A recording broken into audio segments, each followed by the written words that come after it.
প্রাথমিক বৃত্তি পরীক্ষা থেকে ইসলামী শিক্ষা বাদ দেওয়া হয়েছে, এটা সঙ্গত মনে করেন কিনা? এটা সঙ্গত মনে করার কোনো কারণ থাকতে পারে?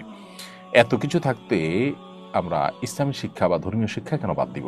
দেখুন, একটা সময় প্রাথমিক বৃত্তি পরীক্ষাতে এই জিনিসগুলো ছিল, এখন সেগুলোকে বাদ দেওয়া হয়েছে। খুবই দুর্ভাগ্যজনক। আমি যে জিনিসটি বারবার করে বলছি, এনজিও বেসড এই যে গভর্নমেন্ট, এই গভর্নমেন্ট আমাদেরকে নানাভাবে বিপদগামী করছে।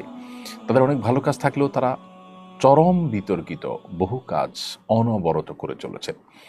এবং এর মধ্যে ইসলাম বিদ্বেষী যে অংশটা আছে, তারা এই চান্সে ইসলাম বিদ্বেষের যত দিক হতে পারে তার সবগুলোকে তারা রাষ্ট্রযন্ত্র ব্যবহার করে স্টাবলিশ করার চেষ্টা করে যাচ্ছে। বিশেষ করে শেষ মুহূর্তে তাদের এই প্রচেষ্টাটা ভয়ঙ্কর রূপে বেড়েছে। বিধায় এগুলোর বিরুদ্ধে আমাদের কথা বলা উচিত এবং আমাদের সচেতন হওয়া উচিত।